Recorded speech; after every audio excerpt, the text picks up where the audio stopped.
अस्सलाम वालेकुम बेटा। आज जो है एटॉमिक नेचर को कंटिन्यू कर रहे हैं और आगे लेके चल रहे हैं और जो है हम इसमें पढ़ रहे हैं आइसोटोप्स।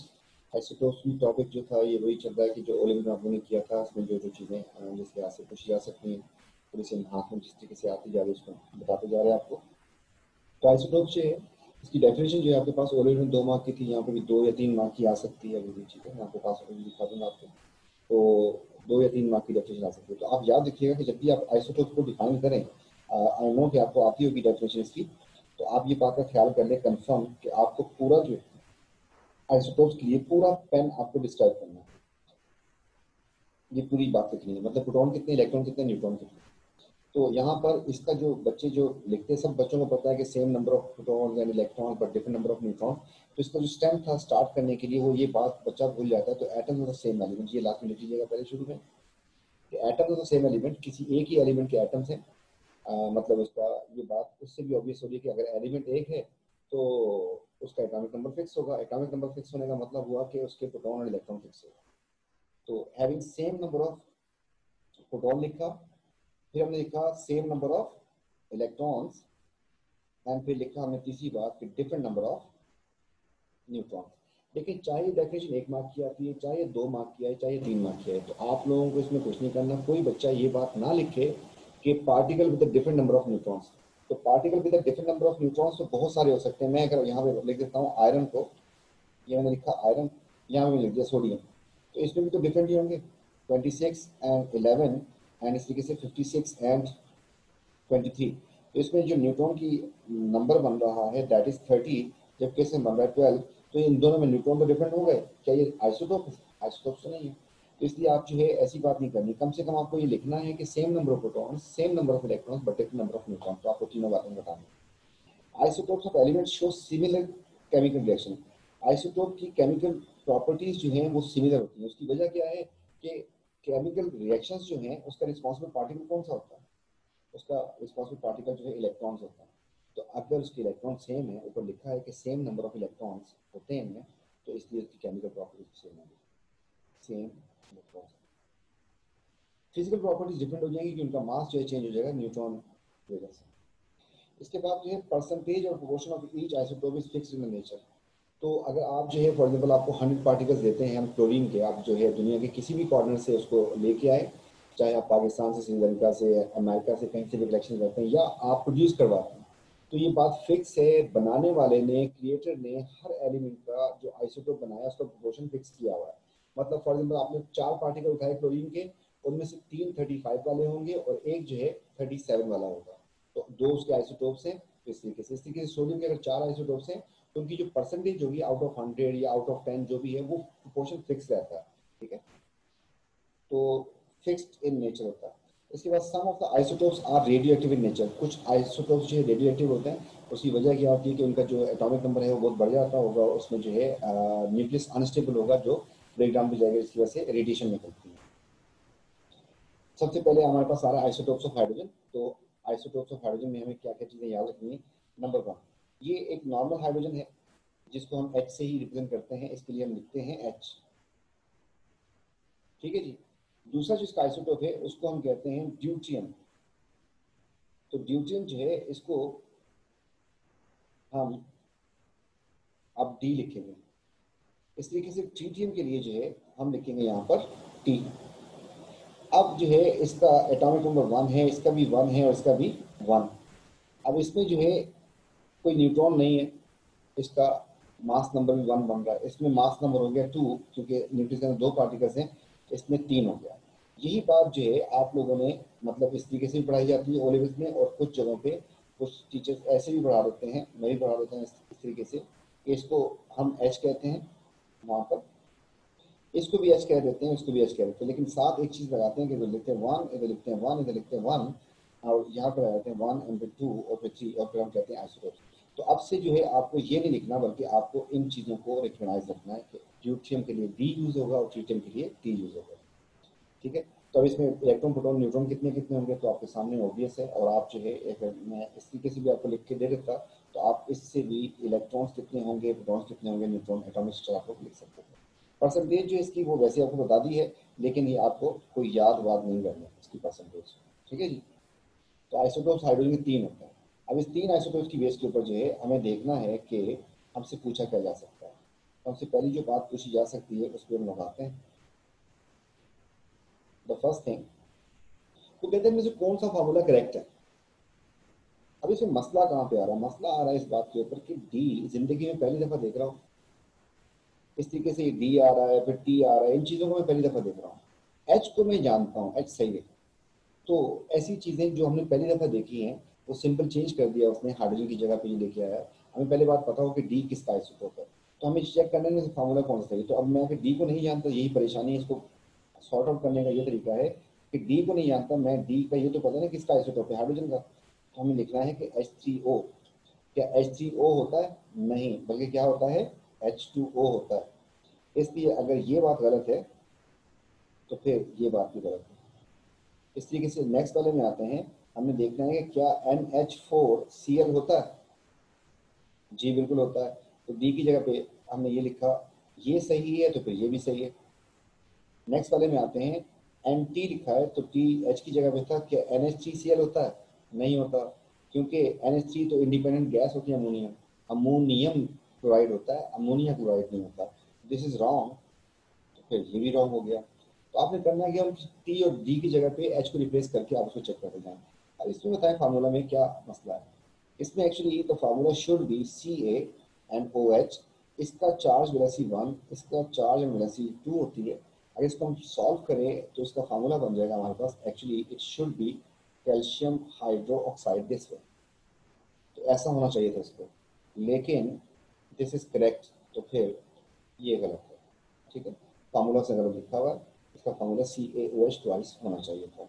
तो अब जो है अगर हाइड्रोजन की ऊपर बात करते हैं तो उसमें जो है ये बात आपके सामने इंट्रोड्यूस करवा देता है, डी को लेके आ जाएगा, टी को, तो आप उसमें थोड़ी सी करेक्शन करना होगा। इसके बाद क्लोरीन के 2 आइसोटोप्स हैं जिसके बारे में आपको पता होना चाहिए। तो क्लोरीन के 2 आइसोटोप्स में से एक जो है हमारे पास एटॉमिक नंबर तो उनका फिक्स है 1717, और ये 37 वाला और 35 वाला, इनके बारे में पता होना चाहिए। इनके बारे में एक और बात पता होनी चाहिए आपको कि इनकी परसेंटेजेस क्या क्या हैं। ठीक है, तो क्लोरीन के 2 आइसोटोप्स हैं, मैं यहाँ पे लिख देता हूँ, क्लोरीन एंड क्लोरीन। एक आइसोटोप ये है और एक आइसोटोप ये है। इसका मास 35 जबकि इसका 37 है। ठीक, अच्छा फिर एक बात और पता होनी चाहिए कि आपके पास अगर 100 पार्टिकल चाहते हैं तो आपके पास 75% ये होता है एंड 25% ये होता है, जिसको आप सिंप्लीफाइड रेशियो में भी लिख सकते हैं। दिस रेशियो इज 1:3:1 की जो है रेशियो बन रही है। ठीक है, तो ये आपको बातें पता होनी चाहिए इसके बारे में, क्लोरीन के दोनों आइसोटोप्स। तो आपको हाइड्रोजन के आइसोटोप्स पता होने चाहिए, 3 आइसोटोप्स होते हैं, लेकिन परसेंटेज नहीं पता होनी चाहिए, क्योंकि यहाँ पर आपको परसेंटेज पता होनी चाहिए किसकी, क्लोरीन की। इसके बाद जो है हमारे पास कुछ डेफिनेशन दोबारा आ रही है, और वो बात आ रही है रिलेटिव की, कि ये रिलेटिव क्या चीज़ होती है। Relative isotopic mass, relative atomic mass, relative molecular mass and relative formula mass, जो है ये चीज़ें आ रही हैं। तो रिलेटिव का मतलब क्या होता है, देखें ये बात अब आपको समझाते हैं, कुछ यहाँ पे पेज लगाते हैं। देखिए एटम्स जो हैं वो बहुत छोटे होते हैं, एटम्स बहुत छोटे होते हैं, और छोटी चीज़ को अगर आपने वे करना है, आप उसका मास निकालना है, तो आपको किसी छोटी चीज़ से उसको कंपेयर करना पड़ेगा। देखिए अगर मेरे पास ये पेंसिल, इसको मैं वे करने की क्या करूँगा, मैं कुछ ग्राम्स लूँगा, उसके साथ पे कर लूँगा इसको। ठीक है, इसमें डाल के क्या कहते हैं, इलेक्ट्रॉनिक बैलेंस पे डाल देंगे, या फिर तराजू में रख के इसको चेक कर सकते हैं, एक तरफ ये रख दिया, एक तरफ, तो इस तरीके से वेइंग करते थे पहले। तो एटम क्योंकि बहुत छोटे हैं, इस तरीके से अगर मुझे चेयर को वे करना है, तो चेयर के लिए मुझे पता है बड़े बड़े पत्थर रखने होंगे, किलो के, 5 किलो के, तो उसको यूज़ करना होगा। तो कंपैरिजन, जितनी बड़ी चीज़ उतना उससे रिलेट किया जाता है उसको, क्योंकि एटम बहुत छोटा होता है। तो फिर वो क्या करते थे, एटम्स को वे करने के लिए जो ओल्ड मेथड था वो ये था कि कुछ इस तरीके से वेइंग करते थे। हमने जो है फॉर एग्जांपल ये एक तराजू लिया, और इसमें जो है एक ये पलड़ा हो गया हमारे पास, और एक जो है ये हो गया, और यहाँ पे इसको हमने रख दिया। क्या किया हमने, हमने इसमें रख दिया एक, फॉर एग्जांपल ये एक एटम रखा, जो एटम था सोडियम का। ठीक है जी, अब इसको हमने वे करने के लिए क्या किया कि इस पलड़े में क्या डाले, इस पलड़े में हमने सबसे छोटा आइटम उठाया जिससे छोटा कोई नहीं हो सकता। क्या था वो था हाइड्रोजन। तो यहाँ पर हमने हाइड्रोजन जो है वो डालने शुरू किए। तो हमने एक रखा, फिर दूसरा, फिर तीसरा, फिर चौथा, और ये सारे क्या हैं, ये हमने रखे थे हाइड्रोजन।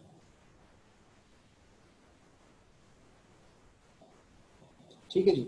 अब जब इसमें ऐड करते रहे तो हुआ ये कि जब ये जाके 23 हो गए,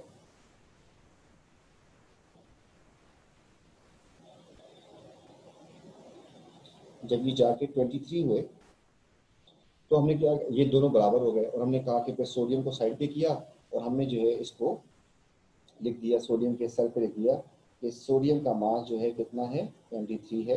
इस तरीके से डन कर दिया इसको।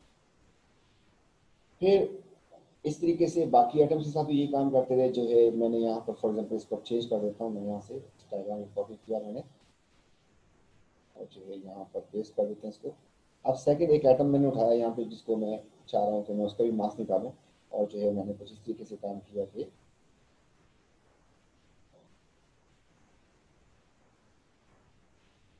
यहाँ पर इसमें एक और आइटम रख दिया मैंने ये, और ये आइटम था आपके पास आयरन का। तो क्या किया इसमें जो है दूसरी साइड पे हम हाइड्रोजन को ऐड करते रहे, क्योंकि एक हाइड्रोजन का मास जो होता है 1 होता है। इस बेस के ऊपर जो है हम इसको काउंटिंग कर रहे थे। तो यहाँ पर अब मैं और पार्टिकल इसमें डालता गया और जाके पता चला कि किसी जगह पे जाके ये कुल मैंने पार्टिकल्स काउंट किए तो पता चला कि ये 56 थे। इस तरीके से मैंने यहाँ उठा के लिखा कि आयरन का मास कितना हो गया, 56। इस तरीके से मेजरमेंट कर रहे थे। तो किससे कंपेयर कर रहे थे हम इसको, एक्चुअली हाइड्रोजन से कंपेयर कर रहे थे। फिर किसी ने बताया भाई हाइड्रोजन से अगर कंपेयर करें तो हाइड्रोजन तो मसला है। क्या भी मसला है? उसने कहा कि हाइड्रोजन के दूसरे भी आइसोटोप्स होते हैं। हमने क्या आइसोटोप क्या? उसने कहा कि इसमें एक पार्टिकल ऐसा है जिसका मास डबल है। आपने काउंटिंग की, पार्टिकल्स कितने बन रहे, 56। इनमें से 55 वाले तो नॉर्मल है, एक जो अगर डबल हो गया तो मास कितना बन जाएगा, 57 बन जाएगा। और आपने लिखा कितना, 56। तो दिस इज रॉन्ग। तो उसने कहा कि भाई ये जो लिख रहे हो ये तो गलत है। तो मैंने कहा क्या है ये? बोला कि ये जो कुछ इसमें एटम्स जो हैं हाइड्रोजन के वो हैवी हैं और कुछ लाइटर हैं। आप तो एटम्स का नंबर काउंट कर रहे हैं। तो अगर हैवी वाले उसमें आगे आ रहे हैं तो उसकी वजह से आपकी तो कैलकुलेशन सारी खराब हो जाएगी। तो they were stuck at that point और उन्होंने कहा कि हम फिर किस चीज़ से रिलेट करें। तो उन्होंने कहा कि ऐसा एलिमेंट ढूंढें जिसका कोई आइसोटोप ना हो। तो उस वक्त जो है पता चला कि कार्बन जो है उसका आइसोटोप भी डिस्कवर्ड नहीं था। अब कार्बन से कंपेयर करना शुरू किया तो कार्बन में एक मसला आ रहा है। और वो क्या मसला था? वो मसला ये है कि कार्बन इटसेल्फ जो है वो बड़ा एटम है। तो हमने लेट से इस तरीके से हमने तराजू बनाया और इसमें जो है यहाँ पे मैंने रख दिया कोई एक एटम और दूसरी साइड पे हमने कार्बन रखना। तो इसमें हमने क्या किया कि लेट से मैंने यहाँ पे रख दिया लिथियम। तो ये हमने बना दिया, इसमें लिथियम का एक एटम बना दिया। लिथियम का मास जो है कितना होता है, 7 होता है। उसने कहा कि भाई ऐसे एटम को कंपैरिजन के लिए यूज करो। बल्कि यहीं पे लिख देता हूँ मैं।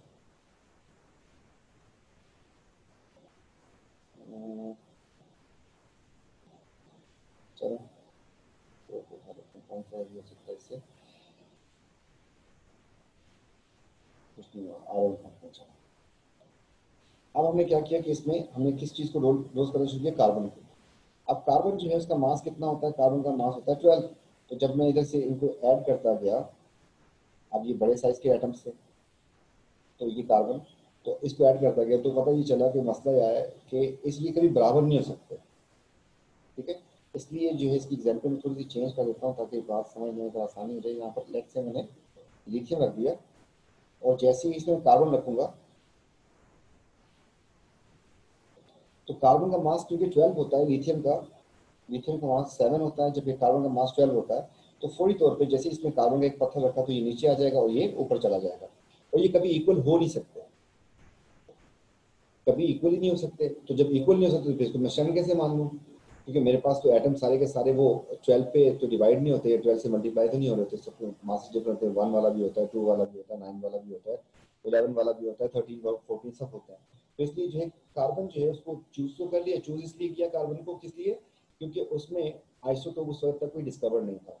लेकिन उसको रिजेक्ट करने की वजह जो बन रही थी वो क्या थी कि इसमें इसका साइज क्योंकि बड़ा है तो हम जो है इसके इक्वल तो सारे एटम्स नहीं आ सकते। मतलब आप 12 वाले को इससे मेजर कर सकते हो, आप 24 को, 36 को, 48 वाले को तो मेजर कर सकते हैं, लेकिन बीच में तो कोई नंबर आए तो क्या करें?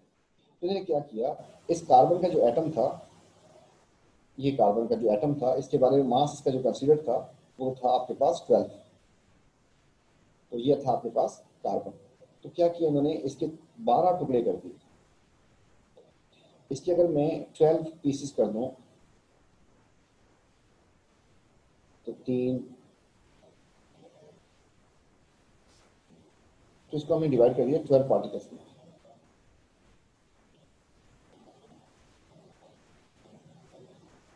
तो अब आपके पास जो एक पीस आएगा, जैसे फॉर एग्जांपल ये वाले पीस की बात करता हूँ मैं, कि ये अगर आपके पास आता है इतना सा पीस, या फिर आपके पास ये वाला पीस आता है, तो हमने इक्वल 12 पार्टिकल्स से बना दिए। तो ये जो एक पीस आपके पास आएगा, इसका मास कितना हो जाएगा, अगर मैंने 12 पीसेस में डिवाइड कर दिया, उसका 12 था, तो इसका हो जाएगा मास हो जाएगा 1।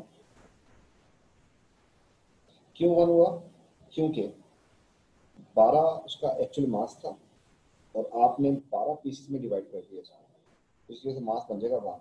इस चीज को हम कहते हैं कि ये एक्चुअली बन गया है 1/12 ऑफ कार्बन 12। पहले किससे कंपेयर करते थे, पहले कंपेयर करते थे हाइड्रोजन से। हाइड्रोजन से क्यों छोड़ा, क्योंकि हाइड्रोजन के आइसोटोप से जिस वजह से प्रॉब्लम आई। उस वक्त की जो साइंसेस थी, तो उस वक्त के लिहाज से ऐसा आइसोटोप, ऐसे एलिमेंट देखना जिसका कोई आइसोटोप ना हो, तो उस वक्त लोगों को पता था क्या, कार्बन। तो लोगों ने कार्बन से कंपेयर करने के लिए फिर कार्बन को क्या किया, कार्बन का पूरा बॉल जो था लेके उसको हमने 12 टुकड़ों में काट दिया, और काटने के बाद जो एक टुकड़ा था उसका मास 1 बन गया, उसको रख के जो है फिर हमने मेजरमेंट स्टार्ट कर दी। तो उसके बाद जो है सारे का सारा मामला सीधा होता गया। और अब जो है अगर इस तरीके से हम बनाने की कोशिश करते हैं, तो हमारे पास ये लिथियम के साथ बिल्कुल इक्वल हो सकता है। किस पॉइंट पे, जब आप इसके पास रख देंगे, यहाँ पर आपने रखा था लिथियम, और यहाँ पर आप रख देंगे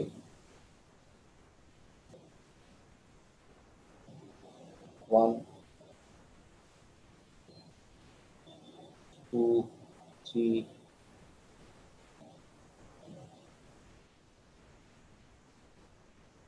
4, 5, 6 एंड 7। तो ये जो हर टुकड़ा ये क्या है, ये 1/12 ऑफ कार्बन 12 है। तो हमने इससे कंपेयर करना शुरू कर दिया, जिसकी बेस के ऊपर ये दोनों बराबर हो जाएंगे। हम जो है इसको वे कर लिया। अब हमने उठा के ले लिया कि लिथियम का मास जो है कितना हो जाएगा, 7 हो जाएगा। तो जो बिल्कुल करेक्ट था। इसके बाद कार्बन के भी आइसोटोप्स निकले। 12 भी होता है, 13 भी होता है, और 14 भी होता है, कार्बन के आइसोटोप्स हैं। लेकिन उस वक्त तक जो है हमारे पास मास स्पेक्ट्रोमीटर जो है वो इन्वेंट हो चुका था, फिर हम इसकी कुछ नहीं थी, लेकिन डेफिनेशन जो है वो फॉर्मल वे में ही रह गई। तो हम जो मेजरमेंट कर रहे थे केमिकल्स की, एटम्स की, मॉलिक्यूल्स की, या किसी आयनिक कंपाउंड के मॉलिक्यूल की, तो उस वक्त हम उसको कंपेयर करते हैं 1/12 ऑफ कार्बन 12 से। तो फॉर्मल वे में डेफिनेशन का पार्ट तो रह गया। जैसे आज भी आपके पास कन्वेंशनल करंट की जो डेफिनेशन है, वो कहते हैं कि करंट जो है फ्लो करता है पॉजिटिव से नेगेटिव की तरफ। तो ऐसा हो ही नहीं सकता, आपको पता है, केमिस्ट्री आप पढ़ते हैं। तो पॉजिटिव चार्ज पार्टिकल तो मेटल की स्ट्रक्चर में वो मूव ही नहीं करते, वो तो स्टैटिक होते हैं। तो फ्री इलेक्ट्रॉन्स मूव कर रहे होते हैं। तो actually they when they come to know कि actually the electron are moving and the current is flowing from negative to positive, तो उस डेफिनेशन को उन्होंने जो है, उसको पुरानी डेफिनेशन को हटाया नहीं उन्होंने, पॉजिटिव से नेगेटिव की तरफ जो जाता है। आज भी कई इलेक्ट्रिक में आप देखें, किसी इलेक्ट्रिशियन को पूछे तो वो आपको जो रेड लाइन लगा के देता है, उसमें कहता है कि भाई ये तो इससे जो है पॉजिटिव से नेगेटिव तरफ ही मूव कर रहा होता है, कन्वेंशनल वे में चल रहा है। तो इस तरीके से डेफिनेशन जो है कन्वेंशनल वे में रह गई। तो इसमें जो हमारे पास डेफिनेशन आई हैं, उसमें हम देखते हैं कि ये रिलेटिव जो है किससे करना है, रिलेटिव आपको करना है किस चीज़ से, 1/12 ऑफ कार्बन 12। तो यहाँ पे देखें, हर डेफिनेशन में एक चीज़ लिखी है, रिलेटिव टू 1/12 ऑफ कार्बन 12। फिर हमने लिखा है रिलेटिव टू 1/12 ऑफ कार्बन 12। फिर हमने लिखा है relative to 1/12 of carbon 12 and relative to 1/12 of carbon 12। हर जगह पे ये आ रहा है। तो हम किस चीज़ से किसी भी चीज़ को, पार्टिकल को रिलेट करते हैं। पहला उसने कहा है आपसे किस चीज़ को डिफाइन करें, आप लोग डिफाइन करें आइसोटोपिक मास को। तो अब इसकी डेफिनेशन क्या हो जाएगी, the mass of an isotope related to 1/12 of carbon 12। मैं दिखा देता हूँ यहाँ से, किसको आप हटा दें, मास ऑफ एन आइसोटोप। तो ये जो है इसको हम करेक्ट कर देंगे। यहाँ पे लिखूंगा मास of an isotope of an element and related to 1/12 of carbon 12। फिर उसने बोला है कि एटॉमिक मास। अच्छा, यहाँ पर एक छोटा सा मसला है, यहाँ पर आपके पास सिर्फ इस जगह पे आएगा एवरेज मास आएगा, तो ये भी बताएंगे आपको क्यों। Average mass of an atom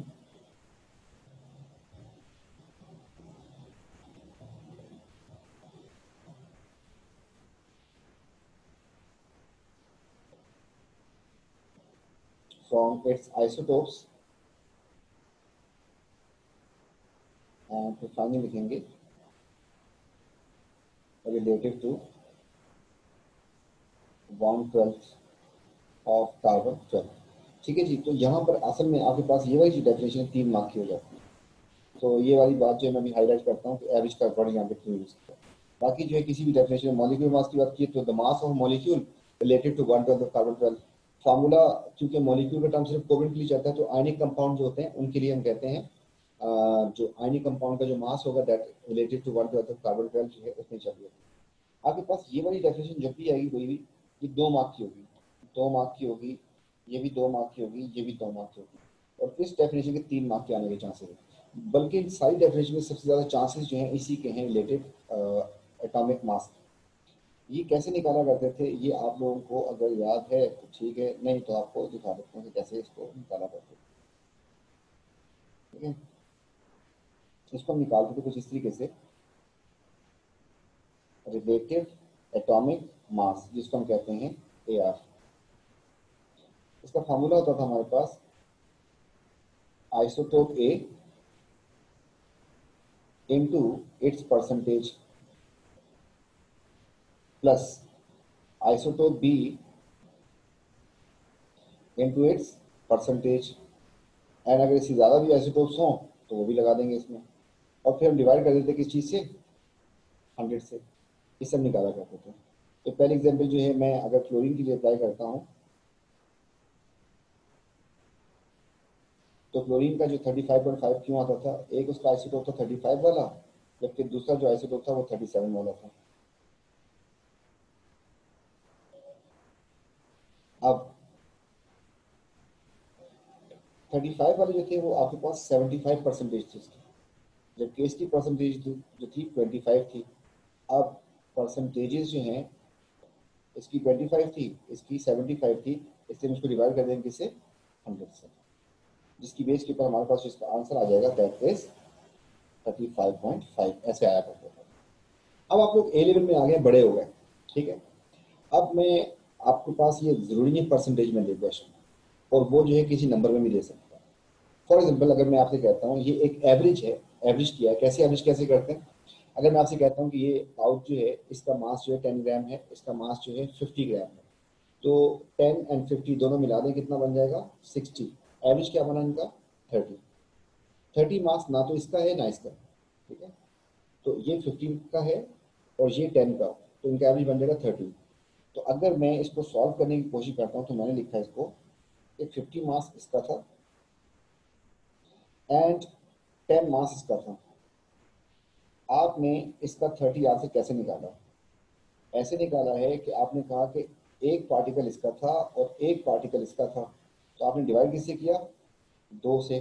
क्यों किया 2 से डिवाइड, क्योंकि ये ऐसे ऐसे थे। लेकिन अगर मैं आपसे कहता हूं कि इस तरीके के 4 पाउचेज हैं और इस तरीके के 5 पेन हैं, 4 पाउचेज हैं आपके पास एंड 5 पेन हैं, तो आपके पास टोटल पार्टिकल कितने हो गए, 4 एंड 5 9 हो गए। ठीक है, अब क्या आप इसका एवरेज निकाल सकते हैं, अगर 5 पेन दे दें आपको और 5 पाउचेज दे दें और 4 पेन दे दें, क्या आप इसका एवरेज निकाल सकते हैं, हाँ निकाल सकते हैं। आपने दोबारा लिखा है यहाँ पर कि ये आपके पास पेन का मास हो गया, जबकि ये मास हो गया आपके पास पाउचेस का। अब आपके पास पाउचेस कितने हैं, पाउचेस आपके पास हैं और फिर डिवाइड किससे करना है। तो देखें पाउचेस आपके पास हमने कहा 5 हैं, पेन आपके पास जो है वो 4 हैं, तो अब आप डिवाइड कैसे करेंगे, 4 ये पार्टिकल है, 5 ये, तो एवरेज निकालने के लिए you have to divide by 9 it. ठीक, तो हमने इसमें ये किस लिए लिखा था, हमने ये लिखा था इसलिए कि हमने कहा था ये है आपके पास पेन का डेटा, जबकि ये है आपके पास पाउचेस का डेटा। तो इस बेस के ऊपर जो है आप एक एवरेज निकाल सकते हैं। तो एवरेज के लिए जरूरी है 2 पार्टिकल आप एवरेज निकाल सकते हैं, बल्कि जितने चाहे हो।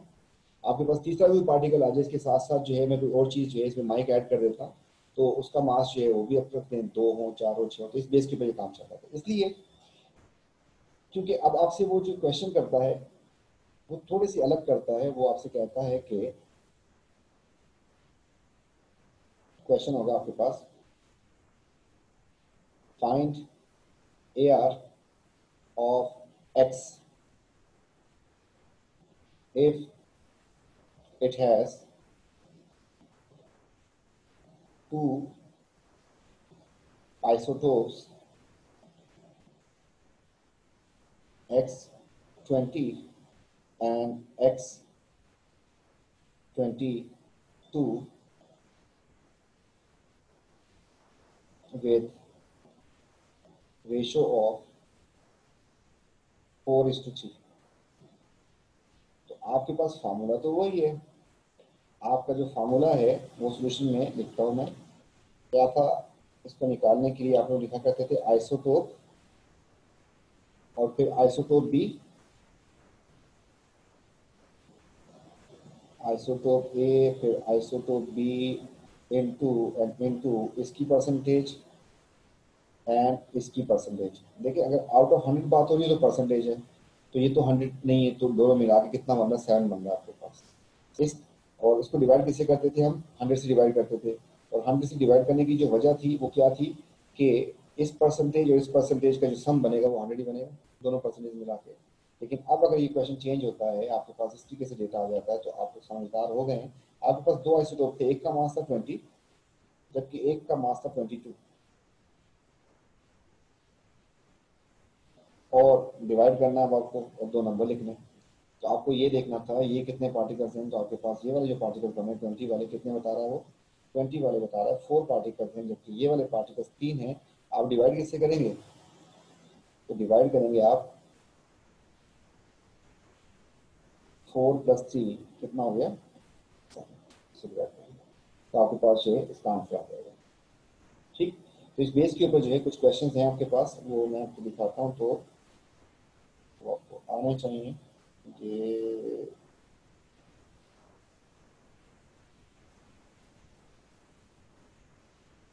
तो इस केस में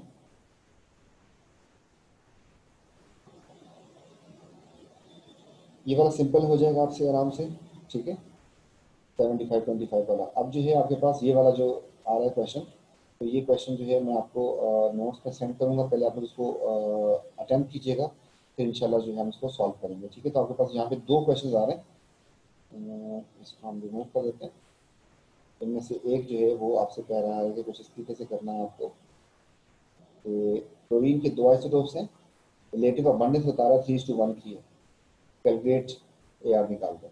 तो ये वाला पार्ट जो अभी मैंने आपको समझाया था, आपने लिखा AR, एक आपके पास 35 वाला है, एक आपके पास 37 वाला है।